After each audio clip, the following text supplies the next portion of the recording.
Mr. Silent Channel. Please like, share and subscribe. Kabanata 11:11 hanggang 11:20. Ano ang gagawin? 11:11. Sinulyapan ito ni Ye Fan, iyon ay ang tawag ni Su Qingzhou, nakaramdam siya ng kaba saglit, agad itong kinuha, tumahimik, at sinagot ang telepono. Hoy, asawa, anong problema? Malamig na tanong ni Su Qingzhou, nasaan ka? Nagpupumilit si Ye Fan na sabihin ang totoo.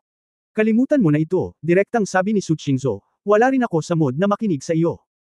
Pumunta ka sa ospital, sa conference room sa ikatlong palapag ng gusali ng opisina, at mayroon akong pag-uusapan sa iyo. Sumimangot si Ye Fan, ang ospital. Biglang may iniisip, nagmadali siyang nagtanong, ano ang nangyari kay Lolo? Ayos lang si Lolo, halika muna. Pagkatapos magsalita ni Su Qingzhou, ibinaba niya ang telepono. Nang marinig ang tono ng babae, tila itinatago ni Ye Fan ang kanyang galit, kaya dali-dali niyang pinulot ang mga damit at pantalon sa lupa at isinuot. Originally, pinagpapawisan ako dahil sa physical training ko, at binalak kong maligo. Mukhang huli na ang lahat. Asawa, anong problema? Nag-aalala si Ning Zimo, may nangyari. Hindi ko pa alam, sabi ni Ye Fan, ngunit mukhang galit si Qingzhou, kailangan kong tingnan ito. Napakurap si Ning Zimo at sinabing, ang mga bagay na makapagpapagalit kay Qingzhou ay dapat na seryoso, pagkatapos ay maaari kang pumunta doon, matutulog ako ng kaunti pa. Ngumiti ng paumanhin si Ye Fan, iniyuko ang kanyang ulo at hinalikan ang pisngi ng babae, at sinabing, sabihin mo lang sa akin kung may gagawin ka. Pwede ka kahit kailan. Kung ikaw ay malungkot at naiinip, hanapin mo lang ako. Huwag kang matakot na istorbohin ako, alam mo ba? Kinagat ni Ning Zimo ang kanyang mga labi at ngumiti, well, I see, you can go fast. Tumalikod si Ye Fan at lumabas ng pinto, nag-iisip ng kung ano, lumingon siya at sinabing, kailan ang lanying na iyon, hayaan mo siyang lumayo sa iyo. Nakikita ko ang maliit na puting mukha na iyon, hindi magandang bagay. Okay. Nakuha ko. Saglit na hindi nakaimik si Ning Zimo, talagang nagseselos ang lalaking ito, ngunit hindi maipaliwanag na masaya siya. Makalipas ang kalahating oras, nagmaneho si Ye Fan mula sa hotel patungo sa ospital. Ang ospital ay isang gusali na nakatuon sa trabaho sa opisina, at madaling mahanap ito ni Ye Fan. Pagdating ko sa conference room sa ikatlong palapag, nakita ko na may ilang mga sinaunang mandirigma na nakatayo sa labas, at hindi ko hinayaang lumapit ang mga walang ginagawa. Mula sa pananaw ng hininga, ito ay kung fu ng Ghost Valley. Mr. Oo. Nang makita ng ilang sinaunang mandirigma si Ye Fan, agad nilang niyuko ang kanilang mga ulo nang may paggalang upang batiin siya. Tumango si Ye Fan at naglakad papunta sa conference room. Pagpasok pa lang niya, nakita ni Ye Fan na may taong nakaluhod na sa lupa, mapula ang mukha at magulo ang buhok, parang kakaiyak lang. Zhou Huabin. Tiningnan ni Ye Fan nang malapitan at napagtanto na si Director Zhou Daang maayos kahapon.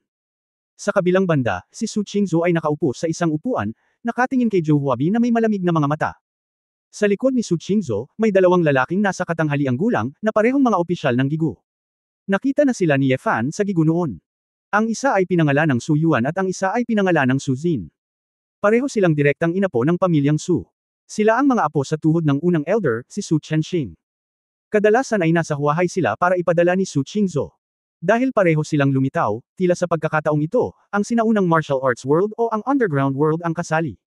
Asawa, maupo ka muna, sabi ni Su Qingzhou sa malinaw na boses.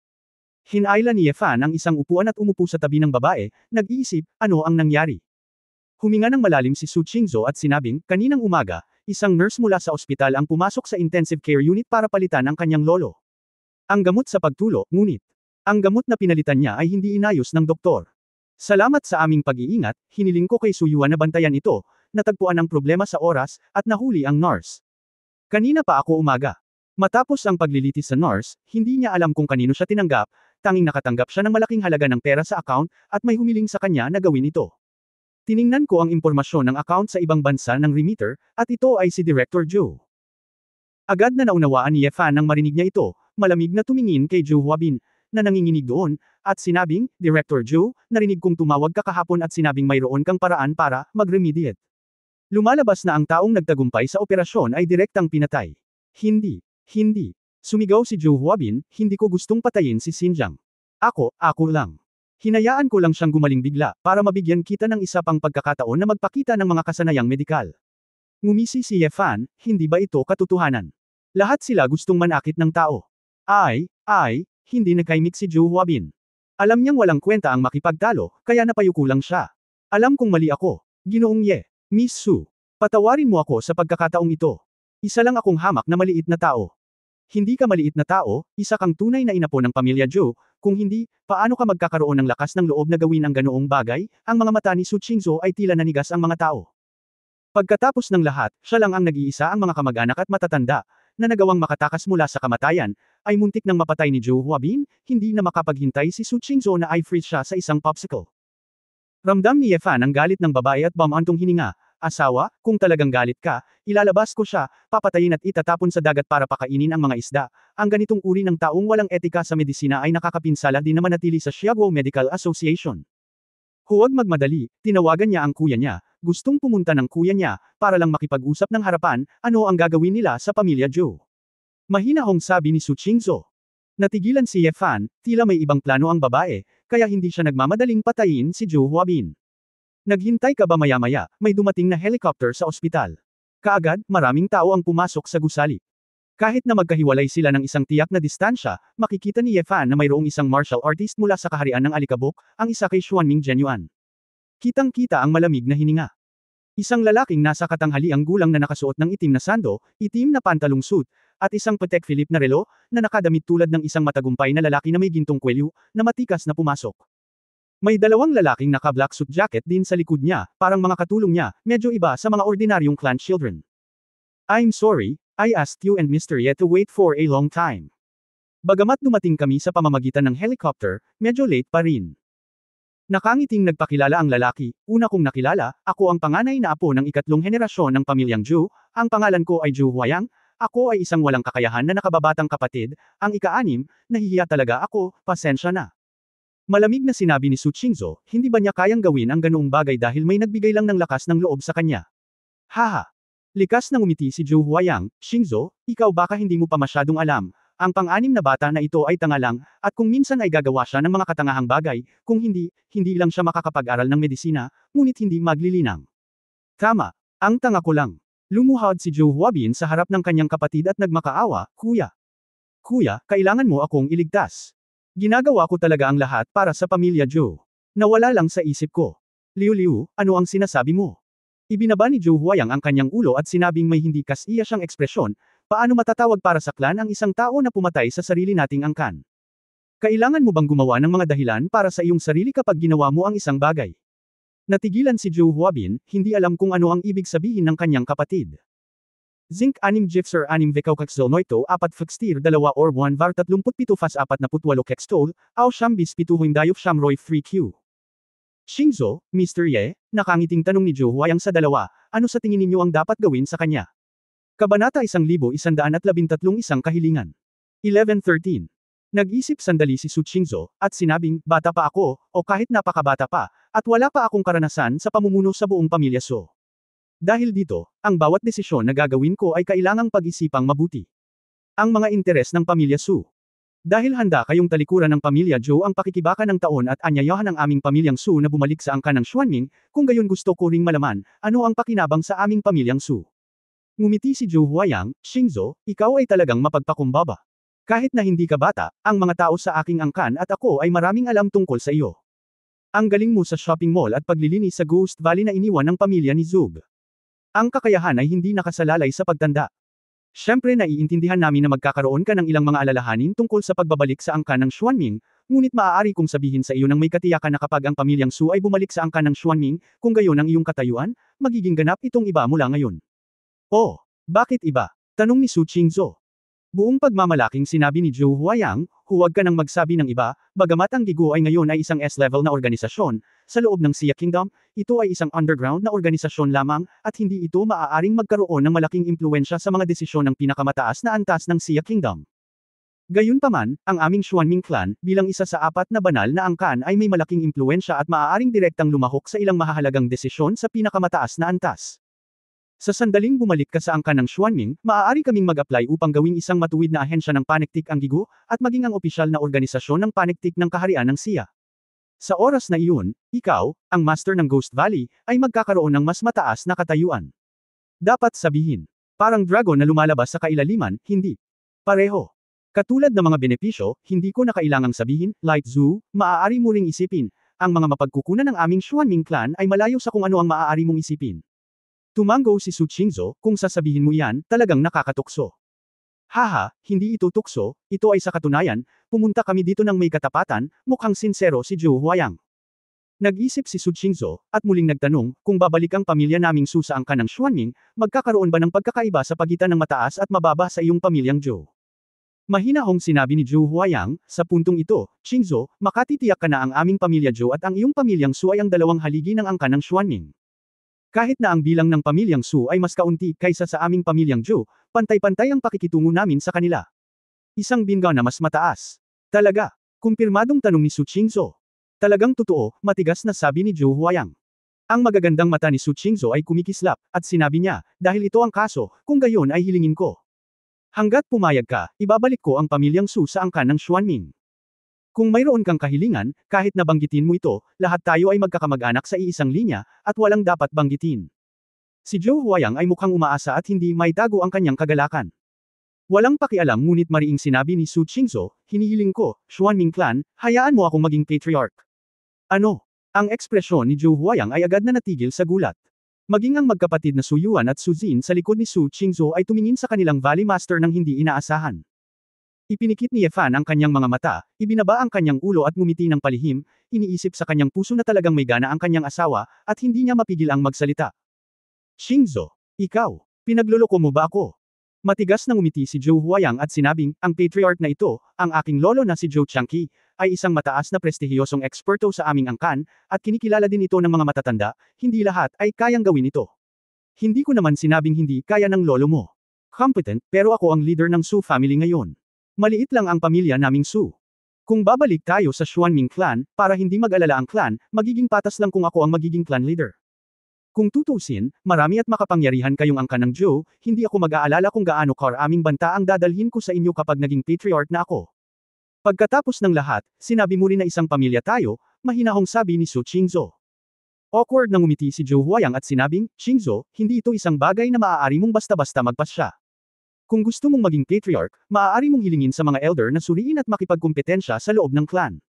Walang pakialam na sinabi ni Su Qingzhou, kung hindi ka pumayag, pagkatapos ay kalimutan mo na ito. Anyway, walang mali sa ating pamilyang Su ngayon. Ito ay, mas mabuting maging ulo ng manok kaysa buntot ng phoenix. Sa tingin ko naiintindihan ng lahat ang prinsipyong ito. Qingzhou, kung pag-iisipan mo itong mabuti, kapag bumalik ka sa angkan ng Xuanming, magiging ganap na iba ang iyong katayuan sa kung ano ito ngayon. Sinubukan ni Zhou Huayang ang lahat para hikayatin siya. Wala akong pakialam, status o kung anuman, kahit bumalik tayo sa clan, hindi ito ang numero 1 sa clan, hindi rin ito ang numero 1 sa mundo, ang bundok ay mataas pa rin ang bundok, walang katapusan, mahinang sabi ni Su Qingzhou, ang pagiging kontento.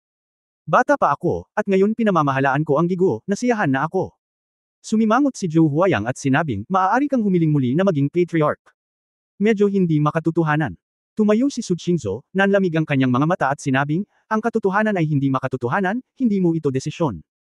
Ang iyong pamilyang Zhou ay ang angkan ng Xuanming, at ang aming pamilyang Su ay may dugong Xuanming din, bakit kami makikinig sa iyo? Libo-libong taon na ang nakalilipas, hindi nilayon ng aming mga ninuno na yumukod sa iyo, at ngayon. Hindi ako yuyuko sa iyo. Dalawa lang ang sitwasyon kapag bumalik ang pamilyang Su sa angkan ng Xuanming. Una, babalik ako para maging patriarch, at pangalawa, yuyuko ka sa amin ng pamilya Zhou. Bumaba ka, ang angkan ng Xuanming ay nasa kontrol ng aming pamilyang Su. Ang mga salita ni Su Qingzhou ay nagpaga ng loob sa mga miyembro ng pamilyang Su sa gigu sa eksena, puno ng pagmamataas, at lihim na hinangaan ang katapangan ni Su Qingzhou. Malungkot at walang katiyakan ang mukha ni Zhou Huayang, at sa wakas ay hindi niya napigil ang mapangiti ng paulit-ulit, na nagsasabing, Su Qingzhou, niloloko mo ba ako? Ilang daang tao lang sa pamilya Su mo, ilan sa inyo ang nagising na ng dugo? Sa lakas mo ngayon, bakit? Gusto mo bang isuko ng pamilya Zhou natin ang dominasyon ng Xuanming clan? Kung ayaw mo, wala kang dapat pag-usapan. Itinuro ni Su Qingzhou ang pintuan, hindi ako interesadong makipag-usap ng walang kaparerekan sa taong nagtangkang saktan ng aking lolo, lumabas ka. Ikaw. Namula ang mukha ni Zhou Huayang, hindi siya makapaniwala, naglakas loob si Su Qingzhou na trituhin siya, ang panganay na apo ng pamilya Zhou. Habang iniisip niya ito, lalo siyang naiinis, at ang kanyang mga mata ay malungkot, Su Qingzhou, mayroon ka lamang ganitong antas ng paglilinang, kaya nang ahas kang magsalita ng mayabang. Alam mo ba na ikaw at ang buong Ghost Valley, kung papayag ang pamilya Zhou, maaari kang direktang makipag-ugnayan sa amin anumang oras. Burahin mo sa lupa. Sa pagsasabi niyan, si Zhou Huayang ay nagpakalat ng isang pressure ng tunay na asensya na makikita lamang sa walang alikabok na kaharian, at ang nagyayelong aura ay tumama sa buong conference room ng labis. Su Yuan, Su Jin at ang iba pa ay darating upang protektahan kaagad si Su Qingzhou. Gu Master, mag-ingat ka. Nang malapit nang lumapit ang ilang miyembro ng pamilya Su para tumayo sa harap ni Su Qingzhou, nakita nila ang isang figure na biglang sumugod sa harap ni Zhou Huayang. Bang! Tumalon si Ye Fan at hinampas ang ulo ni Zhou Huayang nang walang sinasabi. Zinc 6 Gipser 6 Vekaukakzol Noito 4 Fakstir 2 Orb 1 Var 37 Fas 48 Kekstol, Ao Shambis 7 Dayop Shamroy 3Q. Isang suntok sa ulo ang nagulat kay Zhou Huayang. Kabanata 11:14. 11:14. Hindi lamang si Zhou Huayang ang natigilan, ngunit ang mga katulong ng pamilya Zhou sa tabi niya ay nagpakita rin ng pagkagulat. Hindi banggitin kung gaano bastos at matapang ang mga aksyon ni Ye Fan, ang susi ay. Si Zhou Huayang ay isang master sa entry level ng Lycan. Isang master mula sa Dust Realm ang tinamaan ni Ye Fan sa tuwiran at bastos na paraan, at hindi man lang siya nag-react. Ang lakas ng pagsabog ni Ye Fan sa sandaling ito ay sapat na para manginig ang lahat sa eksena. Zhou, how dare you threaten my wife in front of me? Bulag ka ba? Hindi mo ba nakitang nakaupo pa si Lao Su dito? Akala mo patay na si Lao Su? Malapit nang pumatay ang background ni Zhou Huayang. Malakas ang tibok ng puso ni Zhou Huayang, sa wakas ay naunawaan na niya kung bakit bumalik si Elder Zhou Changqing sa angkan at paulit-ulit niyang pinaalalahanan na dapat siyang mag-ingat sa panganay na apo ng Ye Clan. Halimaw lang ang physical fitness ng lalaking ito. Tumayo si Zhou Huayang, tiniis ang kanyang pagkahilo, at pilit na ngumiti, Mr. Ye, talagang kamangha-mangha ka, at karapat-dapat kang maging reyna ng Diyos ng digmaan. May mga hindi angkop na salita sa sinabi ko ngayon, mangyaring huwag masyadong malupit kay Mr. Ye at Qingzhou. Huwag kang mag-alala. Ngumisi si Ye Fan, Hoy, hindi na ako makarinig, bakit mo tinatawag ang asawa ko sa kanyang unang pangalan? Qingzhou, pamilyar ba sa iyo ang asawa ko? Pangatlong henerasyon ka lang ng pamilya Zhou. Ang kanyang panganay na apo, at ang aking asawa ay ang patriarch ng Su Clan, at siya rin ang master ng Ghost Valley. Dahil palagi mong sinasabi na ang mga Su at Zhou clans ay pantay, paano mo matatawag ang pangalan ng Su Clan Chief? Matigas na sinabi ni Zhou Huayang, pagkatapos ay iniisip ni Ji. Ye, ano ang dapat kong itawag sa kanya? Tawagan ang patriarch, o ang may-ari ng lambak, gayon paman. Hindi ka kwalipikadong pangalanan, at hindi ka karapat-dapat, sabi ni Ye Fan. Nag-aapoy ang puso ni Zhou Huayang, at walang ngiti niyang sinabi, Mr. Ye, ang tanging makapagpapatawag sa akin ng patriarka ay ang aking lolo. At si Qingzhou ay isang anak na babae lamang na ipinanganak sa aking nakababatang henerasyon. Tinatawag ko siya sa pangalan, ito ay napakagalang. Sabi ko, bawal mong tawagin ang asawa ko sa pangalan niya, bingi ka ba? Tanong ni Ye Fan sa malamig na boses. Naramdaman ni Zhou Huayang ang pressure na nagmumula kay Ye Fan at nilunok ang kanyang lalamunan, ngunit ang kanyang pagmamataas bilang panganay na apo ng pamilya Zhou ay nagbigay sa kanya ng lakas ng loob. Mr. Ye, nirerespeto kita. Siya ang panganay na apo ng Ye Clan ng Shenlong Clan, ngunit ang usapin ng Xuanming Clan ay mukhang walang kaugnayan sa iyo. Bago pa matapos magsalita si Zhou Huayang, sumugod na si Ye Fan at sumugod sa harapan niya. Ang kamay ni Ye Fan, parang kidlat, nakaunat ito patungo sa leeg ni Zhou Huayang. Nag-iingat si Zhou Huayang sa pagkakataong ito, hindi sinasadyang idinisenyo ang tunay na diwa ng Xuanming, at hinawakan ito sa isang kamay. Gayunpaman, nang hawakan ni Zhou Huayang si Ye Fan, sinunggaban na siya ni Ye Fan. Leeg. Klang. Inihagis ni Ye Fan si Zhou Huayang ng direkta mula sa bintana ng conference room sa ikatlong palapag, tulad ng paghagis ng sandbag. Ang mga aluminum alloy na bintana at salamin ay direktang nabasag, at si Zhou Huayang ay nahulog sa silong bago siya nagkaroon ng oras upang labanan. Guru. Kay Zhou.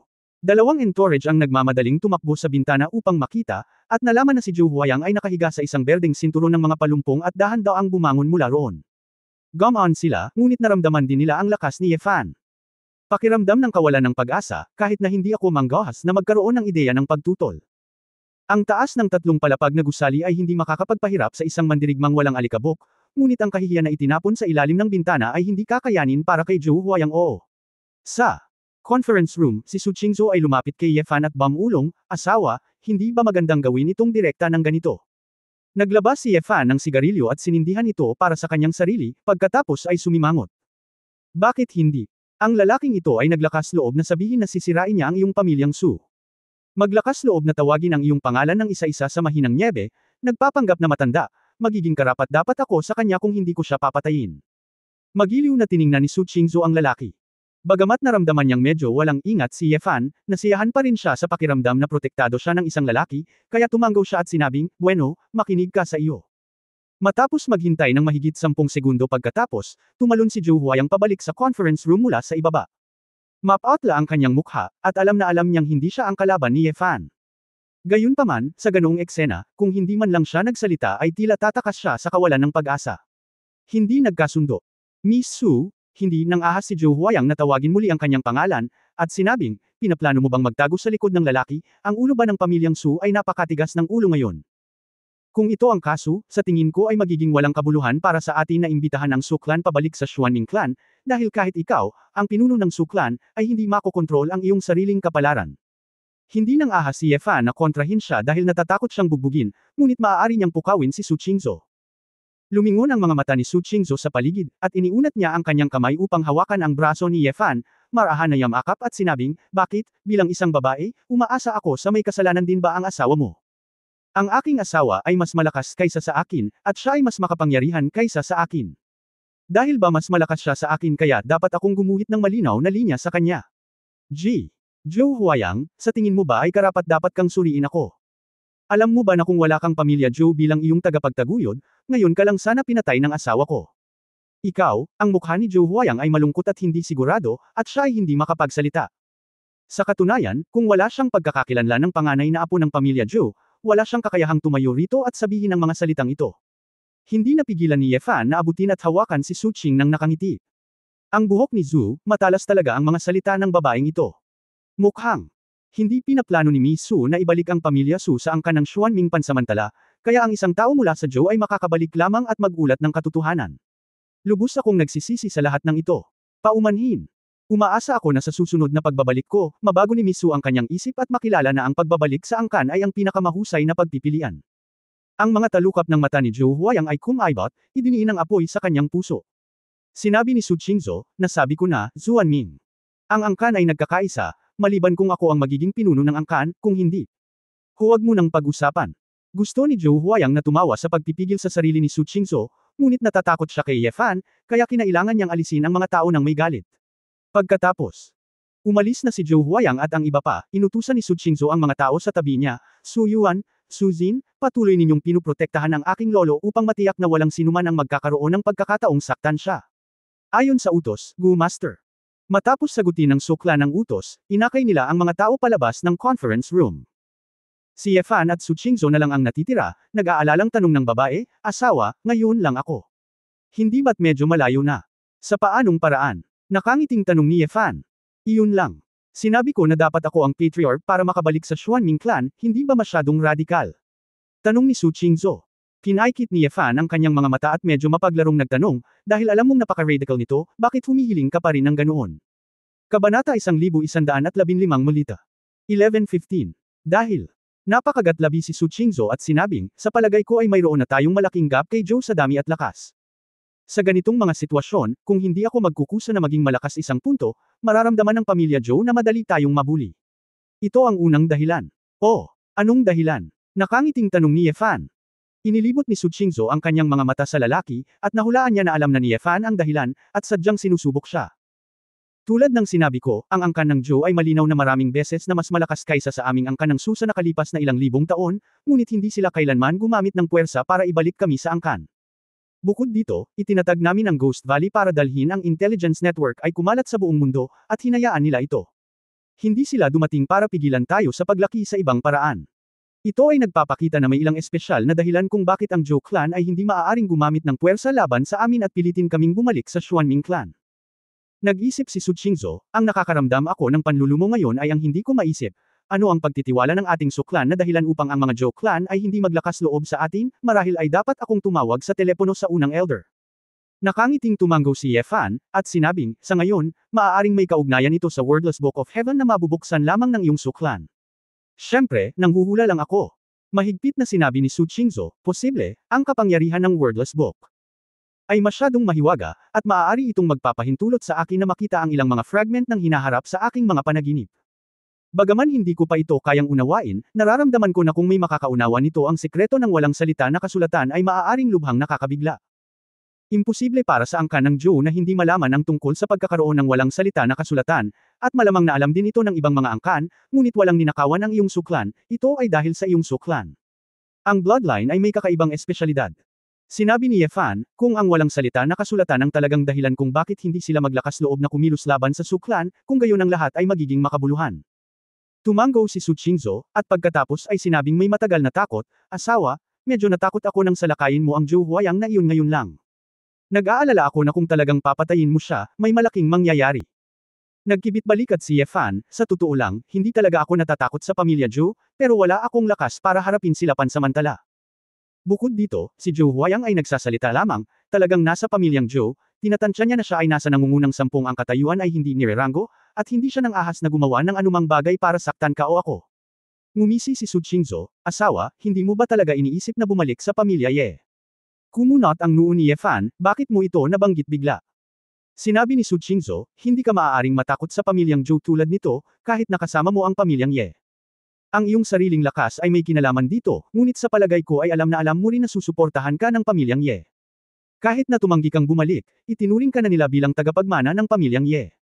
Narinig ni Ye Fan ang bagay na ito ay ikinainis ko, iniisip si Ye Longyuan, iniisip si Ye Wuyu, at higit pa. Karaniwan, walang mga magulang sa mundo na hindi mamahalin ang kanilang mga anak, at alam ito ni Ye Fan.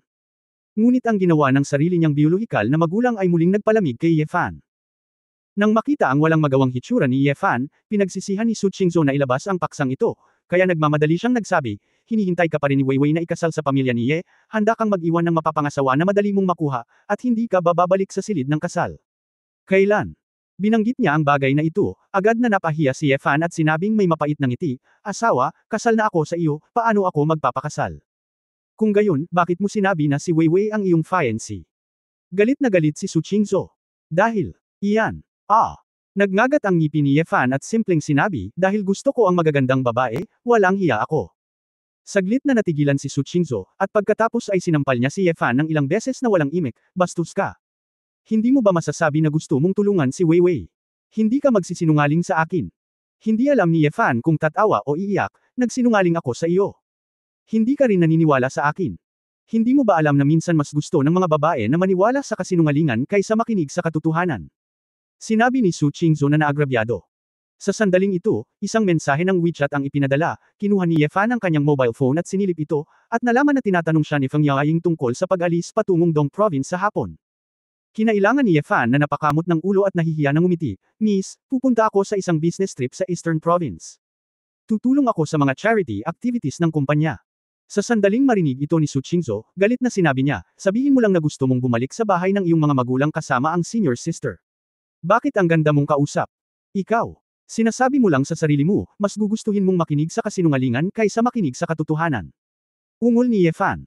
Kung gayon masyado kang peke. Napabuntong hininga si Ye Fan, asawa, huwag kang mag-alala, babalik ako kaagad. Pakisabi sa aking lolo para sa akin, at bumalik upang makita siya sa loob ng 2 araw. Pagkatapos magsalita ng maraming matatamis na salita para hikayatin ang mga babae, hinayaan ni Ye Fan si Su Qingzhou na huminga ng kaunti, at atubiling hinayaan siyang umalis. Pakiramdam ni Ye Fan ay nabigyan ng amnestia. Pagkalabas niya ng ospital ay tumakbo muna siya pauwi. Hindi naman sa gusto niyang mag-organize ng mga salute, may ipapadala lang siya sa bahay niya, sa tamang oras para kunin. Pag-uwi niya, nanunood ng TV si Tita Jiang at nag-aalaga ng bean sprouts. Bumalik na si Ye Fan. Kahapon ay may General Wang na nagbigay sa iyo ng isang malaking pulang kahon ng sandalwood, at inilagay ko ito sa iyong silid, sabi ni Tita Jiang. Tanong ni Ye Fan, Tita Jiang, dapat may isa pang pakete mula sa akin, tama ba? Ay, oo, nandoon din sa kwarto mo. Mukhang malaki, ano? Curious na tanong ni Tita Jiang. Isa lang itong regalo para sa isang tao, at hiniling ko sa isang kaibigan mula sa ibang bansa na ihanda ito. Ngumiti si Ye Fan at nagtanong, nga pala, nasaan si Wan Qing, hindi ba ikaw ang nagluto para sa iyo? Sinabi ni Tita Jiang na may damdamin, kung gayon, boy, ang bait mo, tinulungan niya akong maghanda ng almusal sa umaga, at pagkatapos ay tumakbo palabas upang maghanap ng trabaho. Natigilan si Ye Fan, ngunit ang paghahanap ng trabaho sa lungsod ay nangangailangan pa rin ng edukasyon at karanasan sa trabaho, at hindi niya alam kung makakahanap si Ji Wanqing ng angkop na trabaho. Bumalik sa kanyang silid, kinuha ni Ye Fan ang regalo mula sa pakete at inilagay ito sa malita sa paglalakbay. Pagtingin sa pulang kahon ng sandalwood, nag-alinlangan si Ye Fan, ngunit binuksan ito at inilabas ang ID card sa loob. Na-curious lang si Ye Fan.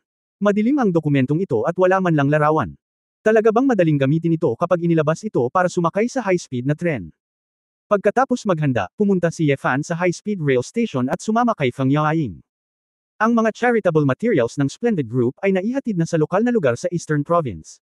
Si Feng Yaoying ay lalahok sa susunod na kaganapan sa pagkakataong ito, sa halip na magdala ng grupo ng mga tao doon. Nang makita ang lalaki na hinihila ang malita, ngumiti si Feng Yaoying ng kaakit-akit, asawa, ito ang unang pagkakataon na nakita kitang lumabas na may dalang malita. Bihira lang bumalik para makita ang mga magulang natin, kaya kailangan kong maghanda, nakangiting sabi ni Ye Fan. Namula si Feng Yaoying nang marinig niya itong, aming mga magulang, ngunit labis siyang natuwa. Nang ilabas ni Ye Fan ang kanyang ID card na may pattern na itim at ginto na dragon at ilagay ito sa posisyon ng pagbabasa ng high-speed rail ticket machine, mukhang naguguluhan si Feng Yaoying. Asawa, nagkamali ka, credit card ba ito? Tanong ni Feng Yaoying. Zinc 6 Gipser 6 Vekaukakzol Noito 4 Fixtir 2 or 1 var 37 Fas 48 Kextol, Aw Shambis 7 Dayok Shamroy 3Q. Katatapos lang magsalita, ngunit may lumabas na espesyal na linya ng text sa ticket machine. Kabanata 1116 na sino ang tinatakot mo? 1116. Dear Mr. Ye Fan, gamit ang iyong ID card, maaari kang sumakay sa tuktok na sabungan ng anumang tren sa anumang oras ng araw ng libre nang hindi naghihintay sa linya. Nang makita ang text na ito, hindi napigilan ni Feng Yaoying na matigilan, sa pag-aakalang mali ang nabasa niya, kumurap ulit siya para kumpirmahin itong mabuti. Ano ito? Naguguluhang tanong ng babae. Si Ye Fan ay handa sa pag-iisip, at ngumiti at maikling ipinaliwanag ito sa babae. Matapos makinig kay Feng Yaoying, hindi ka panipaniwala ang pakiramdam niya, masaya at naiinggit siya sa lalaki at sinabing, asawa, maaari ka bang sumakay ng eroplano anumang oras sa hinaharap? Dapat, sa wakas ay binigyan nila ako ng praktikal. Mga bagay, sabi ni Ye Fan, kung alam ko lang na maaari akong umupo ng libre, hindi ako bumili ng tiket. Humajijek si Feng Yaoying at nagbiro, mukhang walang kinalaman ng pagiging masipag at pagtitipid sa dami ng pera mo. Napakayaman ng asawa ko, inaalala pa rin niya ang daan-daang yuan para sa mga high-speed rail ticket. Tinapik ni Ye Fan ang puwitan ng babae at sinabing, hindi ba? Hindi ka bibili ng business class, at sa tuwing uuwi ka sa pangalawang klaseng upuan, mas mababa ba ito ng ilang daang dolyar? Nagpout si Feng Yaoying, nasa mga rural na lugar tayo. Ang mga batang lumalabas ay medyo matipid na, at bukod pa, ang klase ng negosyo ay maaari ding mahiga, at ito ay hindi gaanong espesyal, at hindi sulit na gumastos ng ilang daang dolyar pa. Inakbayan ni Ye Fan ang mabangong balikat ng babae at sinabing, okay, alam ko na si Yingying ang pinakamasipag at pinakamatipid na kasambahay sa aming pamilya, pero kahit gaano pa kalaki ang ipon namin, hindi kami magutom. Maaga pa lang. Sa labas na tayo magtanghalian at saka pumasok. Si Feng Yaoying ay natural na walang pagtutol. Oras na talaga ng hapunan. May 1.5 oras pa bago magmaneho, kaya maraming oras.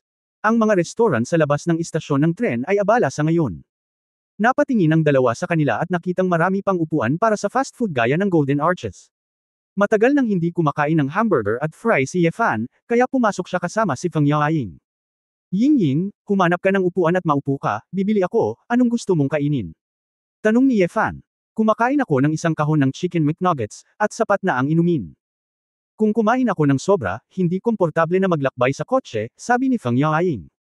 Tumango si Ye Fan at tumakbo para umorder ng pagkain. Pagkaraan ng ilang sandali, nakita niya si Feng Yaoying na may dalang plato ng pagkain. Gayunpaman, nalaman ni Ye Fan na si Feng Yaoying ay nakaupo sa isang sulok na upuan, at sa tabi niya ay isang manipis na lalaki na nakasuot ng kulay abong jacket na medyo malazwa, na nakikipag-usap sa babae. Beauty, ito ay halos bago, tingnan mo ang texture. Apple 8P, ang tunay na produkto ng National Bank, maaari mo itong subukan kung hindi ka naniniwala. Hindi ko kailangan, may cellphone na ako. 6 ka na, tiyak na hindi ito kasing ganda ng aking 8P, at ibinebenta lang kita ng 3,000 yuan, na libo-libong dolyar na mas mura kaysa sa opisyal na website.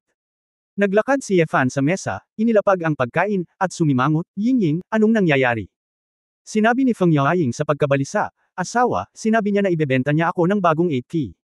Ngumiti ang lalaki, palihim na tinakpan ito ng jacket, naglabas ng tila bagong Apple phone mula sa inner pocket, at sinabing, gwapong lalaki, pwede ba akong bumili ng isa? 3,000 lang, paano magkakaroon ng murang 8P kahit saan pa? Nag-isip sandali si Ye Fan, pagkatapos ay ngumiti at sinabing, ito ang teleponong ninakaw mo. Sok, paano ba naman ako nagnakaw? Binigay ako ng kaibigan. Ilang araw ko lang nagamit. Gusto ko lang ibenta ng mura, at talagang kinita mo ngayon. Akala ko maganda ka, kaya naisipan kong murahin ka, seryosong sabi ng lalaki. Hindi nag-abala si Ye Fan na makipag-usap sa kanya ng walang kaparehon, at sinabing, hindi na natin kailangan, makakahanap ka ng iba. Gwapong lalaki, masyadong mahal ang 3,000. Kung hindi, 2,800, hindi ko na talaga kayang ihulog pa. Ang sabi ng lalaki, binuksan niya ang kanyang telepono, in-unlock ang screen, at sinabing, tingnan mo, ang bilis, ang kalidad ng pagpipinta na ito, tunay, hindi ako nagsinungaling sa iyo. Umiling si Ye Fan, iniabot ang isang kahon ng chicken nuggets kay Feng Yaoying, at sinabing, kakain na tayo, makakahanap ka ng iba.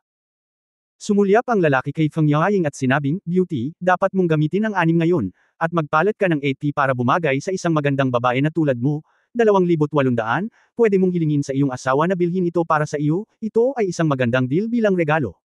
Sabi ko hindi ko na kailangan, maayos din ang 6 ko, ayoko nang palitan ng bago. Kumunat ang noo ni Feng Yaoying at ibinaling ang kanyang ulo upang tumingin sa labas ng bintana. Oh, Beauty, bakit hindi mo sabihin sa akin ang presyo? Tingnan ko kung kaya ko. Nang makita ang lalaking nananatili sa tabi, sinabi ni Yefan sa mahinang boses, Hoy, Buddy, hindi ang mga magnanakaw, maghanap ng isang seryosong trabaho, hindi natin bibilhin ang mobile phone na ito. Oo, ang mga katulad mo na mali ang tinatahak na daan, huwag mong isipin kung gaano kalungkot ang mga taong nagnanakaw ng iyong mobile phone mula sa iyo. Malamang dahil sa pagsusumikap nila. Alam mo ba ang sweldo ng isang buwan? Galit na sinabi ni Feng Yaoying, kung patuloy mo kaming ginugulo, huwag mo akong sisihin sa pagtawag sa Defense Bureau at paghiling sa isang tao na arestuhin ka. Ito ang istasyon ng tren, at maaaring arestuhin ka ng security team. Tumayo ka. Nang marinig ito ng lalaki ay agad siyang ngumisi, kung hindi mo ito bibilhin, hindi ka bibili, 2 kawawang duwag, sino ang tatakutin mo? Hindi 1 araw o 2 araw para magbenta ako ng mga cellphone dito, wala kang kinalaman. How dare you scare me? Kayo guys. Huwag matakot na tumawag sa telepono, sa palagay mo ba ay hindi mahalaga kung maglakas loob akong magbenta ng mga mobile phone sa istasyon ng tren? Maglakas loob na i-provoke ako, para hindi ka na makaupo sa kotse. Pagkatapos magsalita, ibinalik ng lalaki ang mobile phone sa kanyang bulsa at nagmamayabang na lumabas. Ito ay talagang hindi makatwiran, sabi ni Feng Yaoying na walang imak, paano ka magnanakaw ng isang bagay at ibenta ito sa lahat ng dako? Napabuntong hininga si Yefan at sinabing, ang ganitong bagay ay nangyayari sa lahat ng dako, hindi na kailangang mag-abala sa kanya, at wala rin tayo niyan. Oras. Ang kalidad ng mga tao ay tumaas, walang bibili nito, at walang magnanakaw at magbebenta nito. Tumango si Feng Yaoying, kaya hindi na niya inisip iyon, kinuha niya ang isang chicken nugget at ipinakain ito sa bibig ni Yefan. Pagkatapos kumain ng simpleng fast food, naglakad ang dalawa sa gate ng station at pumila para dumaan sa security check. Habang naglalakad si Feng Yaoying para tingnan, sumimangot ang babaeng inspector ng seguridad at tiningnan siyang mabuti saglit. Kaagad, sinabi ng babaeng inspector ng seguridad na may seryosong mukha, Miss Feng, mangyaring pumunta sa aming tanggapan ng pangkat ng seguridad, mayroong isang bagay na kailangang suriin. Hindi inaasahang sinabi ni Feng Yaoying, bakit? Ikaw at ang ginoo sa likod mo ay sangkot sa isang kaso, mangyaring makipagtulungan sa investigasyon. Pagkatapos magsalita ng babaeng inspector ng seguridad, lumapit ang 2 pang miyembro ng security team. Biglang napatingin sa kanilang dalawa ang mga katabi nilang pasahero. Sumimangot si Yefan at sinabing, hindi mo man lang nakita ang aking mga dokumento, paano mo nalaman na sangkot kami sa kaso? Bakit ba ang dami mong tanong? Sinisiraan ka pa namin. Huwag mong ipagpaliban ang security check dito, sumama ka sa amin. Isang security guard na iinip na sabi ng mga miyembro ng team. Hindi mapalagay si Feng Yaoying, hindi niya maisip kung ano ang nangyayari, kaya kay Yefan lang siya nakatingin. Saglit na bumulong si Yefan, inabot at hinawakan ang kamay ni Feng Yaoying, at sinabing, kung gayon, pumunta tayo doon at tingnan ang sitwasyon. Oo, naramdaman ni Feng Yaoying na may lalaki, kaya hindi siya masyadong natakot. Ang dalawa ay sunod-sunod na tinitigan ng mga security guard, at naglakad sila hanggang sa loob ng opisina ng security team at sa isang maliit na silid para sa interrogator. Kabanata 1117 tingnan ito. Hindi nagtagal pagkatapos ng 11:17. Pumasok sa kwarto ang isang lalaking nasa katanghaliang gulang na may makakapal na kilay at parisukat na mukha sa uniforme ng kapitan. Sinulyapan ni Yefan ang work card ng security captain. Ang salitang, Zanggang, ay nakasulat dito, na dapat ay ang kapitan ng seguridad na namamahala sa istasyon ng tren na ito. Ang ikinagulat ni Yefan at Feng Yaoying ay sa likod ng security captain, sumunod ang lalaking nagbebenta ng mobile phone ngayon lang. Ngumiti ng masama sa kanilang dalawa ang lalaking naka-gray na jacket na halatang proud na proud. Biglang naintindihan ni Yefan at ng dalawa, itong lalaking ito ang gumagawa ng daya. Matapos masulyapan ng security captain sina Yefan at Feng Yaoying, blanko niyang tinanong ang lalaki, ang mga sospek na binanggit mo ay sila. Oo, ngayon ko lang sila nakitang nagnanakaw ng kanilang mga mobile phone, at ang mga bagay ay dapat nandoon. Sa iyong katawan o sa isang malita, sabi ng lalaking naka-jacket na may nakakabigay puri ng ngiti. Nagnanakaw kami ng mga mobile phone. Malinaw na ikaw ang magnanakaw. Galit na sabi ni Feng Yaoying. Mataimtim na sinabi ni Zanggang, anong ingay? Sisiyasatin natin kung may pagnanakaw o wala. Tama. Sa tingin ko ikaw ay may kasalanan ng pagiging magnanakaw. Tumawa ang lalaking naka-jacket. Captain Zanggang, kahit ano pa ang relasyon mo sa lalaking iyon, huwag mong sayangin ang oras natin habang nagsasalita pa ako, kailangan nating sumakay ng isang bus, sabi ni Yefan. Ngumuso si Zhanggang, masyado kang magalit, hahayaan ka namin pagkatapos naming mag-imbestiga. Sinusubukan mo bang tumakas sa sobrang pagmamadali sa pagmamaneho? Kahit na kami ay isang sospek, dapat mayroon kang sapat na ebidensya upang manatili. Bumaba ka sa amin, sabi ni Yefan.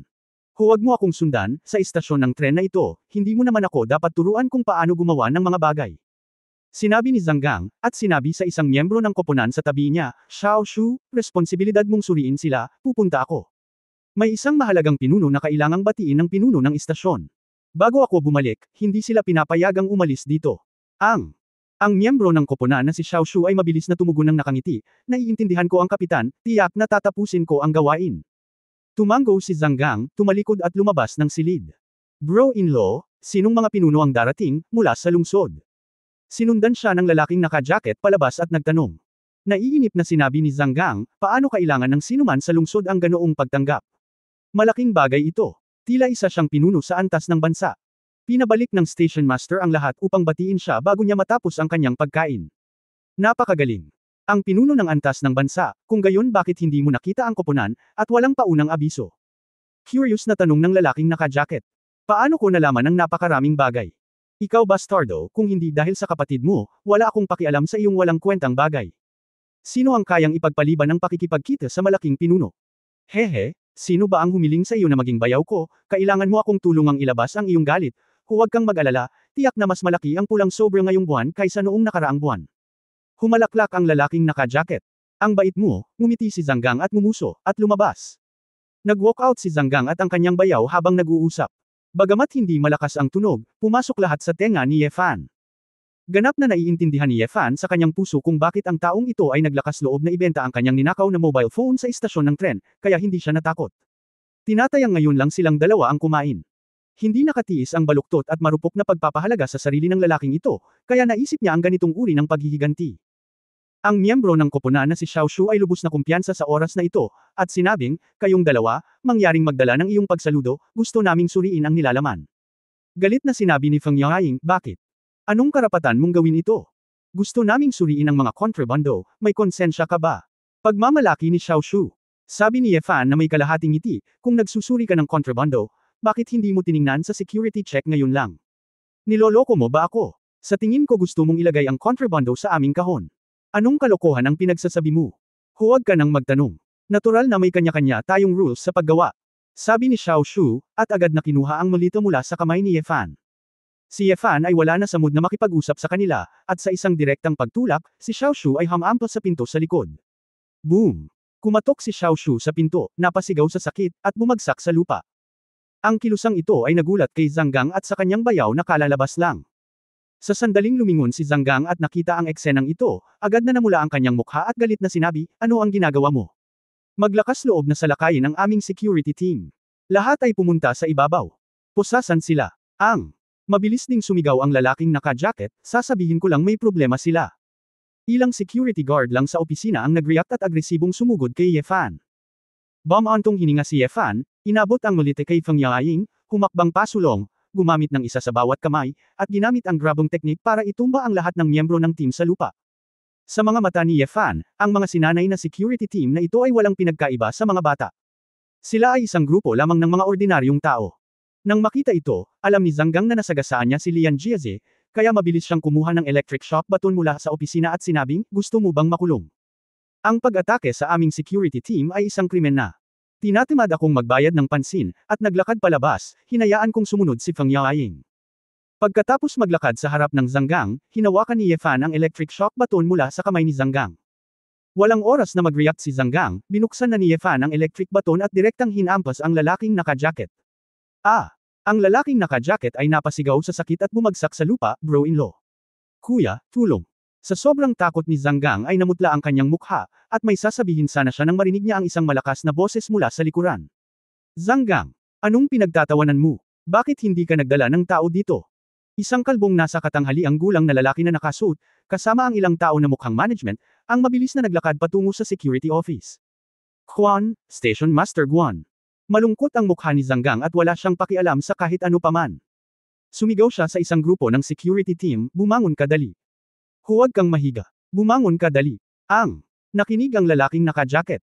Nang dumating ang station master, nanginginig siyang tumayo, tinitiis ang sakit. Naglakad papunta sa pinto ang station master na may apelyidong Guan, at matapos matuklasan ang sitwasyon, napakunot ang noo niya at sinabing, anong nangyayari dito? Hindi ba't hiniling ko sa iyo na dalhin ang isang tao upang makilala ang pinuno? Ano ang ginagawa mo? Hindi nang ahas si Zhang Gang na banggitin ang mga detalye dito. Ano ang nangyayari? Kinakabahan niyang sinabi, Master Guan, may dadalhin ako rito. Pumapasok ba ang pinuno sa pamamagitan ng isang espesyal na daanan? Kailangan kitang tanungin. Wala pang nagmumula sa espesyal na daanan, pumasok ba ang pinuno sa security check? Inasikaso lang ni Direk Guan ang pag-welcome sa pinuno, at tinatamad siyang magtanong tungkol sa sitwasyon sa opisina. Saglit na natigilan si Zhang Gang, at pagkatapos mag-react, mabilis niyang sinabi, huwag kang mag-alala, tatanungin kita ngayon. Tingnan ang record ng security check. Pagkatapos, sa pagsasalita, kinuha ni Zhang Gang ang walkie-talkie at nagtanong, ang checkpoint ng seguridad, tingnan ito. Mayroon bang isang ginoo na may apelyidong Ye, na may iisang pangalan at salitang, Fan, na pumapasok sa aming istasyon? Chapter 1118 Hindi ako nasasanay. 11:18. Captain, wait a moment, agad na nag-check ang mga tauhan sa security checkpoint. Sa opisina, natigilan si Ye Fan, walang imak na tumingin kay Feng Yaoying sa tabi niya, at nagkibit balikat. Naintindihan na rin ng babae ngayon. Si Ye Fan pala ang leader na pinag-uusapan nila. Tinakpan ni Feng Yaoying ang kanyang bibig at ngumiti, na medyo magulo. Ang leader na binati nila ay dinala ng security team bilang sospek. Captain, nag-check kami at walang pasahero na nagngangalang Ye Fan, sagot ng taong nasa security check. Nang marinig ito ni Zhang Gang, agad niyang sinabi sa station master na si Guan, Guro, mukhang wala pa ang pinuno. Natarante si station master Guan at Bang Ulong, imposible, ang impormasyon ng pagbili ng tiket ni General Ye ay kakalabas lang sa aking computer. Posible lamang ito kapag dumaan si General Ye sa security check o gumamit ng ticket machine. Nakarating na siya sa aming istasyon, bakit hindi pa siya pumapasok? Hindi kaya nakahanap ng espesyal na daanan si General Ye. O may problema ba siya? Guro, general ba ang pinunong ito? Nakinig si Zhang Gang hindi maiwasang magtanong. Kumunot ang noo ni Station Master Guan at sinabing, huwag kang magtanong kung hindi mo dapat itanong. Iyong malaking tao, kanino ka pa magtatanong? Oo. Maingat na sabi ni Zhang Gang, Guro, mayroon ka bang larawan ni General Ye? Kung meron, hinayaan ko na kayong lahat na bantayan ng pagbabantay. Si General Ye ay isang mataas na antas na secretive officer sa militar. Paano niya ikakalat ang kanyang mga larawan nang walang pahintulot ng kanyang nakatataas? Sabi ni Guan. Walang magawang sinabi ni Zhang Gang, kung gayon, mayroon ba tayong paraan para makipag-ugnayan kay General Ye? Isang numero ng telepono o isang bagay? Napabuntong hininga si Station Master Guan, matanda na kami, mga national level na pinuno ng militar iyan, paano maibibigay sa amin ang numero ng telepono ni General Ye? Sinabi ni Zhang Gang na masakit ang ulo, ano ang maaari kong gawin, pumunta tayo sa gate ng tiket at maghintay. Pagkatapos ay magpapadala ako ng isang tao upang tumingin sa paligid upang makita kung mayroong anumang mga karakter sa uniforme ng militar. Naramdaman ni Station Master Guan na ito lang ang paraan para gawin ito, kaya sinabi niya, kung gayon, kailangan mong magpadala ng isang tao upang hanapin ito. Kung sa palagay ni General Ye ay napabayaan na kami at hindi kami binati ng mabuti, maaari mo na lang hintayin ang katapusan. Oo. Namutla ang mukha ni Zhang Gang, at mabilis siyang lumingon sa isang grupo ng mga miyembro ng team at sinabing, bakit natulala ka pa rin? Lumabas kayong lahat, ipadala ang lahat ng mga taong mahahanap ninyo, at maingat na hanapin ang bawat pasukan. Tingnan kung may mga general na nakauniforme ng militar. Nagkatinginan ng grupo ng mga security guard, at sa huli ay si Xiao Shu, na hindi maiwasang magtanong, Captain, paano mo haharapin ang mga gawain ng 2 taong ito? Ano? Sinabi niya na natural ang, kasong pagnanakaw, ni Ye Fan at Feng Yaoying. Sumakit ang ulo ni Zhang Gang at sinabing, Xiao Shu, manatili dito at panoorin sila. Sabi ni Xiao Shu sa gulat, ako. Hindi ko ito mapapanood. Ang lalaking ito ay napakagaling makipaglaban. Ang pinuno ng istasyon na si Guan sa pintuan ay hindi nasisiyahan, ano ang sitwasyon dito? Ano ang mali sa mag-asawang ito? Mabilis na nagpaliwanag si Zhang Gang na nakangiti, Station Master, hinala namin na ang mag-asawang ito ay mandurukot, at nagtatanong kami, ngunit bumalik ang lalaki sa dare para talunin ang aming security team. Ano ba? Nagpapalo ka pa ng tao. Galit na sabi ni Station Master Guan, ganoon kalaki ang tinatago mo sa akin. Ano? Kung nakita ni General Ye. Kung hindi mo man lang kayanin ang 2 mandurukot, kaya mo pa bang panatilihin ang istasyon ng tren? Station Master, huwag kang magalit. May solusyon ako. Nagmamadaling sabi ni Zhang Gang. Anong paraan? Kukulong ko sila at maghihintay hanggang sa paalisan ko si General Ye. Tumahimik ka. Ang gulo. Sa oras na ito, mas mabuting gawin ang higit sa isang mas kaunting bagay. Ano ang malaking bagay sa dalawang mandurukot? Nag-utos si Station Master Guan, irehistro mo ang pagkakakilanlan ng 2 taong ito, at pagkatapos ay hayaan mo sila. Hayaang mag-imbestiga ang Defense Bureau. Si Zhang Gang ay hindi nang ahas na lumaban, at lumingon kay Ye Fan at Feng Yaoying at sinabing, kayong dalawa, kunin ninyo ang inyong mga ID. Pagkatapos ng pagpaparehistro, maaari na kayong umalis. Hindi napigilan ni Ye Fan ang matawa, nakakatuwang makita silang nagulat. Tinatamad siyang magsabi ng kahit ano, at kasama ni Feng Yaoying, na nakangiti rin, ay iniabot ang mga dokumento. Ano ba yan sa'yo? Kunin mo ID card mo. Hindi bank card yan. Kinuha ni Zhang Gang ang itim at gintong card, at sa isang sulyap, naisip niya na ito ay isang bank card, kahit na mas mabigat ito kaysa sa mga ordinaryong card. Bahagyang ngumiti si Ye Fan, ito ang aking ID card. Ano? Niloloko mo ba ako? Tumitig si Zhang Gang. Sa sandaling ito, ang station master na si Guan sa likod ay tumitig sa kanya, nagmamadaling pumasok, at inabot ang kamay para kunin ang black and gold card sa kamay ni Zhang Gang. Tingnan natin. Kinuha ni Station Master Guan ang card, maingat na hinaplos ang pattern ng gintong dragon dito, at pagkatapos ay tumingin sa pambansang emblem sa likod. Ilang sandali, pawis na parang ulan si Station Master Guan, at nanginginig ang kanyang mga kamay habang kinukurot ito. Huminto siya sa card at nagtanong, Itong Ginoo, maaari ko bang tanungin ang iyong apelyido? Sinabi ni Ye Fan, hindi ba nakasulat dito, ang apelyido ay Ye, at ang nag-iisang pangalan ay may salitang, Fan. Tahimik ang security room, at maririnig ang mga karayom. Ang station master na si Guan ay parang natakot, at si Zhang Gang, ang security captain na 5 malaki at 3 makapal, ang kanyang mga binti ay nanginginig, at siya ay muntik nang bumagsak. Ang mga miyembro ng security team at ang pamunuan ng istasyon ng tren ay lahat nagbago ng kanilang mga mukha pagkatapos nilang mag-react, alam nilang may nangyayari.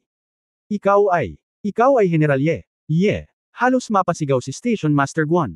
Haha, nahaluan lang ako ng title, hindi ako komportableng tawagin ka ng ganyan. Bakit ang paos ng boses mo? Hindi ba komportable ang lalamunan mo? Pabirong tanong ni Ye Fan. Nagmamadaling tumayo si Station Master Guan sa atensyon at sumaludo, kumusta, General Ye?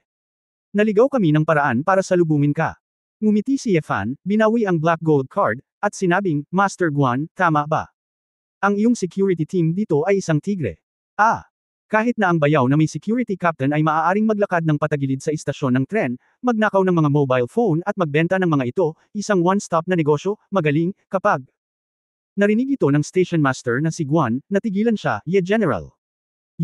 What do you mean? Itinuro ni Ye Fan ang lalaking naka-jacket na mapatla ang mukha sa tabi niya, pilit na binilhan kami ng bayaw ni Captain Zhang ng Mansanas 8P. Hindi kami bumili. Pagkatapos magsalita ng ilang salita sa kanya, dinala kami dito. Ngayon, kung hindi ka dumating para iligtas kami, Station Master Guan, baka mahuli pa kami at makulong. Pagkatapos ng grupo ng mga tao ang naunawaan ang kahulugan, agad nilang naunawaan ang sanhi at bunga.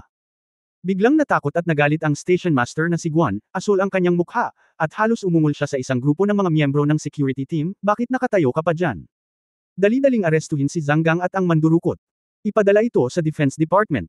Nang marinig ito ni Zhang Gang at ng lalaking naka-jacket, natakot sila kaya dali-dali silang lumuhad sa lupa at nagsimulang yumuko kay Ye Fan nang hindi nag-iisip ng kung ano-ano pa. General kayo. General, iligtas mo ang iyong buhay. Lahat ng ito ay ginawa ng brat na ito. Wala akong alam. Bayaw, huwag mo akong iwan. Ikaw ang aking bayaw. Umalis ka na. Huwag mo akong saktan. Nakita ko na ang mga kapatid mo ay hindi magandang bagay. Ang dalawa sa kanila ay sumigaw at sumigaw, ngunit ang mga taong naruroon sa eksena ay napupuot na sa kanilang dalawa, dahil sa takot na sisihin sila ni Ye Fan, paano sila papayag na bigyan sila ng masarap na prutas na makakain. Nang biglang sumugod ang security team, medyo walang pakundangan, at pagkahulog nila sa lupa, nahuli sila. Kabanata 1119 Ako ay namamatay. 1119. Kahit paano humingi ng awas si Zhang Gang at ang kanyang bayaw, wala itong silbi. Nang inag si Station Master Guan at nag-aatubili ng ngumiti, at nagtanong, General Ye, nasisiyahan ka ba sa ganitong uri ng pagtrato? Mayroon ka bang iba pang mungkahi, dapat nating tanggapin ang patnubay ng buong pagpapakumbaba. Si Ye Fan ay walang oras para makasama sila sa lahat ng oras, tumingin sa oras at sinabing, nagmamadali pa rin tayong magmadali, bilisan mo, pumunta tayo sa kotse. Mabuti. Pagkatapos ay paalisin ka namin. Pinangunahan ni Station Master Guan ang isang grupo ng mga tao at mabilis na sinamahan sina Ye Fan at Feng Yaoying hanggang sa ticket gate. Habang naglalakad, masigasig na sinabi ng Station Master na si Guan, General Ye, saan ka pupunta sa hinaharap? Maaari kang direktang pumasok sa espesyal na daanan sa timog, nang hindi pumipila para dumaan sa security check, o tawagan mo lang ako, at ako na ang bahala sa lahat. Ako na ang mag-aayos para sa iyo. Ikinaway ni Yefan ang kanyang kamay at sinabing, hindi, ito ay isang high-speed na tren lamang, hindi na kailangang labis, wala na kayong lahat. Oo, isa ka talagang modelo ni Gao Fengliang, dapat kaming matuto mula sa iyo. Pagkasabi noon, ipinadala pa rin ng grupo sina Yefan at Feng Yaoying sa platform. Labis na naguguluhan ng mga pasahero, bakit ang daming tao mula sa security team ang nag-escort sa kanila. Nang malaman niyang nakaupo lang sina Yefan at Feng Yaoying sa second class na upuan, agad na hiniling ng station master na si Guan ng isang tao na ayusin ang dalawang business seat. Ngunit ayaw ni Yefan na puwersahang ipitin ang ibang mga pasahero at pumunta sa business class, kaya walang choice ang station master na si Guan kundi sumuko. Nang malapit na siyang makasakay sa tren, napakunot ang noo ni Yefan nang makita niya ang isang grupo ng mga station management na sumusunod sa kanya, at nagtanong, Master Guan, hanggat lalabas ako sa istasyon at sa airport, malalaman mo lahat.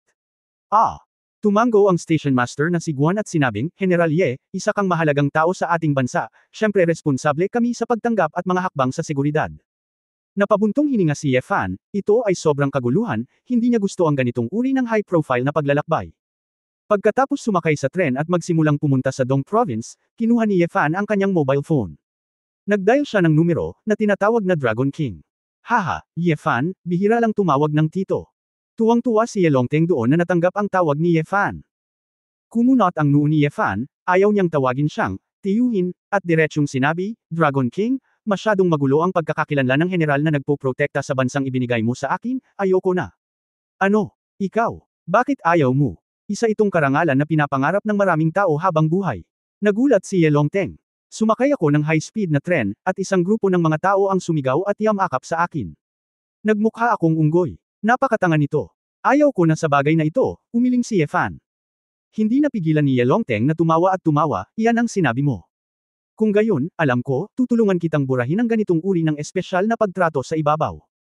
Kung hindi ka gagawa ng inisyatiba upang ipakita ang iyong pagkakakilanlan sa hinaharap, walang makakaalam kung saan ka lalabas. Narinig ito ni Yefan, at halos pareho lang, okay, gawin mo na agad.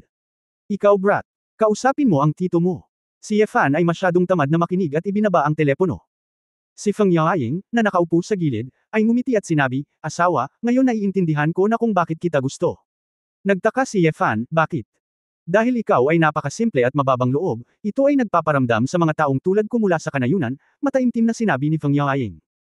Alam ni Yefan na ang babae ay nagbibiro sa kanya, pinaikit ang kanyang mga mata, iniunat ang kanyang mga braso at niyakap ang babae, kalahating hinahalikan at kalahating nakakagat ng insenso sa kanyang basag na mukha. Namula ang pisngi ni Feng Yaoying sa halik. Pagkatapos ng lahat, may iba pang mga pasahero sa tabi niya, at ang paggalaw ay masyadong mahusay. Asawa, anong ginagawa mo? Tingnan mo kung maglakas loob kang pagtawanan ako. Ang dalawa sa kanila ay nagsasaya sa lahat, matamis na energetic, at hinayaan ang mga tiyuhin at tiyahin ng isang senior group na nakaupo sa tabi nila na direktang maramdaman na masarap maging bata. Makalipas ang ilang oras, dumating ang dalawa sa Dong Province, ngunit hindi sila dumiretso sa hometown ni Feng Yaoying. Dahil kailangan nilang sumali sa isang charity event, tumuloy sila sa isang hotel sa lungsod.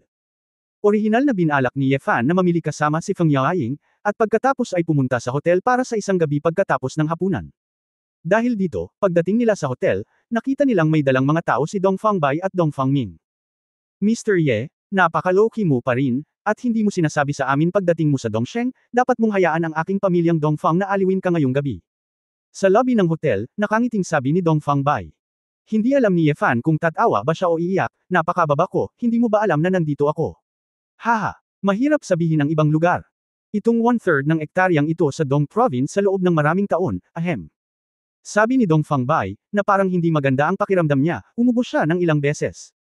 Pinagmasdang mabuti ni Yefan ang sandaling ito, at nalaman na si Dong Fangbai ay tila mas matanda ng 10 taon kaysa noong nakita niya siya noon, na may mas maraming puting buhok sa kanyang ulo. Walang sinabi si Yefan, hinawakan ang kamay ni Dong Fangbai at binigyan siya ng palso. Patriarch Dongfang, mukhang mas mahina ka. Sumimangot si Yefan at sinabing, ano ang nangyari kamakailan? Narinig ito ni Dong Fangming, na nasa gilid, at mabilis na nagsabi, pare, makinig ka. Sinabi ni Mr. Ye, siguradong may mali sa babaeng iyon. Shut up! Yung babaeng yun, yung babaeng pinayagan kang sumigaw ng ganyan. Hindi nasisiyahang sabi ni Dong Fangbai. May narinig si Yefan at nagtanong, ito ang may-ari ng pamilya Dongfang, at mayroon kang bagong pag-ibig. Bagamat hindi alam ni Yefan kung ano ang nangyayari sa pamilya Dongfangbai, normal lang para sa mga pinuno ng naturang underground na pamilya na magkaroon ng ilang babae. Mr. Ye, kunin mo ang palso ko, may problema ba? Unang tanong ni Dong Fangbai na nakangiti. Umiling si Yefan at sinabing, maliban sa pisikal na panghihina, wala siyang sintomas. Maaaring kailanganin niyang pumunta sa ospital para sa pagsusuri bago siya makagawa ng panibagong conclusion. Na-check ko na, pero medyo mahina ang katawan ko. Ilang araw na rin akong na-contract ng sipon, wala nang iba, baka matanda na ako. Ngumiti si Dong Fangbay at nagsabi, na ihanda ko na ang restaurant at box, Mr. Ye at Feng Miss, please. Walang kinalaman si Ye Fan sa kabaitan, kaya't dinala niya si Feng Yaoying sa handaan.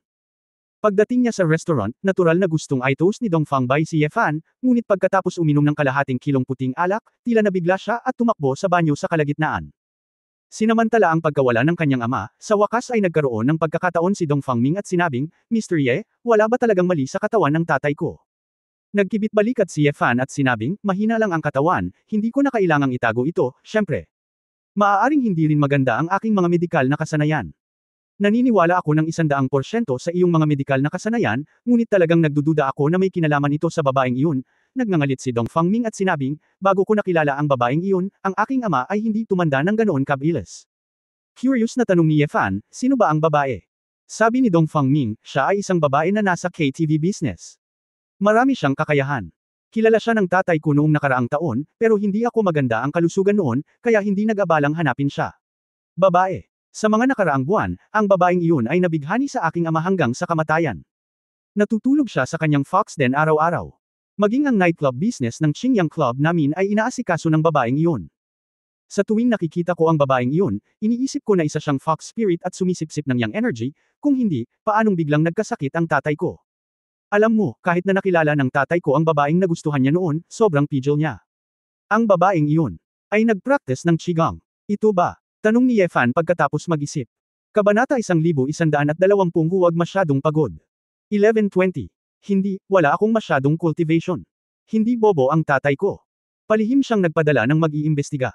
Walang problema sa background. It ay isang mahirap na pamilya na lumabas upang magtrabaho ng gusto at umakyat ng hakbang-hakbang. He is quite capable. Pero, naisip ko lang, hindi ko maintindihan kung bakit ang tatay ko. Ubo-ubo. Bago pa matapos magsalita si Dong Fangming, lumabas si Dong Fangbay, na samuka mula sa banyo, at umubo ng malakas. Walang pagpipilian si Dong Fangming kundi huminto at huminto sa pagsasalita. Mr. Ye, ikinalulungkot kong hayaan kang makinig sa kaguluhang ito, ngunit wala akong paraan para turuan ang aking anak, sabi ni Dong Fangbay. Nakangiting sabi ni Ye Fan, Patriarch Dong Fang, ayos lang, nagmamalasakit din sa iyo ang anak mo. Ngunit ipinapayo ko sa iyo na magsaya at huwag masyadong papagodin ang iyong sarili. Oo. Ang mungkahi ni Mr. Ye, dapat kong sundin ito. Nakangiting tumanggo si Dong Fangbay. Pagkatapos kumain, gustong anyayahan ni Dong Fangbay si Ye Fan at ang dalawa na maupo sa nightclub box, kumanta at mag-chat. Ngunit direktang tumanggi si Ye Fan sa kadahilanang sasali siya sa isang charity event bukas. Mahirap humanap ng oras para i-enjoy ang oras kasama si Feng Yaoying, ngunit ayaw itong sayangin ni Ye Fan sa eksena sa gabi na puno ng tabako at alak. Hinawakan ni Ye Fan ang kamay ng babae at naglakad sa maliit na kalye ng night market sa lungsod, nakikipag-chat habang namamasyal, pareho silang nasa napakagandang mood. Asawa, mabilis tumanda si Dong Fangbay, magkakasakit ba talaga siya? Tanong ni Feng Yaoying. Ang hirap sabihin. Tutal hindi naman ako makakagawa ng professional examination para sa kanya. Kung ordinaryong tao lang ang babae, hindi sinaunang martial artist, hindi ko akalain na magiging malaking problema ang problema. Maaaring siya rin ay talagang sobra-sobra, at ayaw niyang gawin iyon. Aminin mo, ngunit wala itong kinalaman sa atin. Kung tutusin, hindi ako kumbinyente para sa akin na pangalagaan ang mga pribadong gawain ng ibang tao, sabi ni Ye Fan. Tumanggo si Feng Yaoying, at biglang nagningning ang kanyang mga mata, kumawala siya sa kamay ng lalaki at tumakbo sa isang snack stall sa harapan. Asawa, mayroong 3 cannons, na ibinebenta dito. Itinuro ni Feng Yaoying ang glutinous rice balls na mukhang napakatukso, at nakangiting sinabi, gusto ko ito noong bata pa ako, ngunit hindi ko ito nakita sa loob ng ilang taon. Ngumiti si Ye Fan. Lumapit siya at nagtanong, hindi ka ba busog para sa hapunan? Nahihiyang sinabi ni Feng Yaoying, takaw lang ako. Asawa, bumili ka ng mangkok. Siyempre, hindi masama si Feng Yaoying para sa 3 malalaking baril sa halagang 10 yuan bawat mangkok, ngunit natutuwa lang siya sa pakiramdam na binibili siya ng isang lalaki. Alam din iyon ni Ye Fan, kaya kumuha na lang siya ng isang piraso ng 20 yuan at bumili ng 2 bowl, na magdadagdag pa rin ng hanggang 6 na dumplings. Malagkit at nababanat ang malagkit na bola ng bigas na binudburan ng brown sugar, sesame, at soybean flour, na may kaakit-akit na aroma. Inabot ni Ye Fan ang isang mangkok sa babae at sinabing, kumain ka na. Salamat asawa, masayang parang batang babae si Feng Yaoying, dinaikit ang isa gamit ang kawayan, kumagat, ngumunguya at nakangiting sinabing, ang sarap. Masyadong mataas ang enerhiya, kung kumain ka ng sobra, tiyak na mataba ka. Natikman ni Yefan ang isa, at talagang masarap ang lasa. Malabo niyang sinabi, kainin mo paminsan-minsan, ayos lang, gusto ko ang mga babaeng may karne. Namilog ang magagandang mata ni Feng Yaoying, at tumingin siya kay Yefan ng kaakit-akit, hindi pa ba ako mataba? Halos mabulunan si Yefan, masyadong mapang-akit ang munting tingin na ito. Oo, oo. Tumawa si Yefan, nine-love siya kay Feng Yaoying, dahil sa anyo ng babae. Pagkatapos ng lahat, karamihan sa mga lalaki ay mga visual na hayop, at bago nila malaman ang anumang bagay tungkol sa kanilang panloob na mundo, kailangan nilang pumunta para sa hitsura at katawan na gusto nila. Pagkatapos kumain ni Feng Yaoying ng isa, isinaksak niya ang natitirang dalawa sa bowl ni Yefan. Bakit? Ayaw kumain. Nagtataka si Yefan. Tumingin sa kanya si Feng Yaoying na may ilang inosenteng mga mata, at sinabing, mabuti para sa mga tao na matikman ito. Natatakot akong tumaba kung kumain ako ng sobra. Asawa, ganadong kumain ka, at siguradong makakain ito ng 5 kanyan. Hindi nakaimik si Yefan, sabi mo gusto mong kumain, pero kumain ako ng isa, at kumain ako ng 5. Oh, kung gayon sino ang nagtanong sa iyo na bumili ng 2 mangkok, depensa ni Feng Yaoying. Tinitigan ni Yefan ang babae at sinabing, kakain ako ng ilang kanyan ngayon, at pagbalik ko sa hotel sa susunod, ibabalik ko sa iyo kung ilang kanyan, kailangan mong pag-isipan ito. Namula si Feng Yaoying, kumikinang ang kanyang mga mata ng tubig at sinabi niya, hindi ka ba natatakot na mapagod ang iyong sarili at maging katulad ni Dong Fangbai? Biglang teenager. Hanggat kasama ko ang aking yinging, 100 taong gulang na ako. Payag din si Soy. Sabi ni Yefan, yumuko ang kanyang ulo at hinalikan ang labi ng babae. Matamis, hindi ko alam kung brown sugar ba, o sadyang matamis lang. Ang pagmamadali ng night market ay hindi na maririnig sa tenga ni Feng Yaoying. Pakiramdam niya ay matutunaw na ang puso niya sa matatamis na salita ng lalaki. Alam niyang nagbibiro siya, ngunit ang taong ito ay palaging gumagawa ng mga biro ng napakatamis. Asawa, nakakainis ka. Yumuko si Feng Yaoying, niyakap ang braso ng lalaki, at bamulong, hindi ako makalakad. Bakit hindi ka bumalik sa hotel para magpahinga? Pahinga. Naniniwala ang aswang na ito ay talagang magpapahinga. Si Yefan ay napakaganda sa kanyang puso, at ang kanyang puso ay manhid, sige, magtataksi ako at babalik ako. Bagamat gumugol siya ng isang kaaya-ayang gabi kasama si Ning Zimo kagabi, hindi naapektuhan ng pisikal na fitness ni Yefan. Higit pa rito, ang 2 babae, sina Chunlan at Kyuju, ay may kanya-kanyang lakas, at mayroon pa ring iba't ibang magagandang damdamin. Kahanga-hanga ang mainit na kubrekama ng isang gabi. Kinaumagahan, nag-almusal sina Yefan at Feng Yaoying at pumunta sa isang paaralan sa kabundukan para lumahok sa charity donation ng air conditioning equipment. Si Feng Yaoying, bilang vice-presidente ng Jinxiu Group, ay malugod na tinanggap ng lokal na pamahalaan. Pagkatapos ng lahat, kapansin-pansin na ang Jinxiu Group ay namumuhunan sa ilang mga proyekto sa maliliit na lugar. Sa orihinal, sila ay mananatili para sa hapunan, ngunit si Feng Yaoying ay nagmamadaling bumalik sa kanyang bayan, kaya siya ay umalis sa hapon. Sumakay ang 2 ng taxi at dir-diretsyong bumalik sa kanilang bayan sa kanayunan. Sa pintuan ng bahay, makikita mo na ang mga pulang parol at ilang palamuti sa kasiyahan. Maliwanag na sina Feng Yuansayong at Maling at ang kanilang asawa, ang naghanda na ng ilang mesa ng mga piging upang aliwin ang mga kamag-anak at kaibigan. Nang makita ang lahat ng ito, hindi maiwasan ni Feng Yaoying na hindi mapalagay. Tumingin siya sa lalaki sa tabi niya, husband. Magiging maayos na ang pag-inom natin ng ganito, di ba? Ngumiti si Yefan at sinabing, hanggat hindi mo iniisip na ito ay masyadong crudo, syempre ayos lang ako. Nahihiya ako sa iyo dahil hindi mo nabibigyan ng perpektong kasal ang bawat isa sa iyo. Umiling si Feng Yaoying at nakangiting sinabi, may mga taong nag-aasawa, ngunit wala silang pag-ibig, at may mga taong nagmamahal, ngunit hindi sila maaaring magkasama. I have love, and I can still be with the person I like, even if I get married or not, in fact ngayon ko lang nakita. Tumango si Yefan na may emosyon, may sense din ang babae. O kayong dalawa bakit kayo nakarating sa gate ng station pasok kayo dali. Sa sandaling ito, narinig ni Maling ang tunog ng sasakyan at binati siya.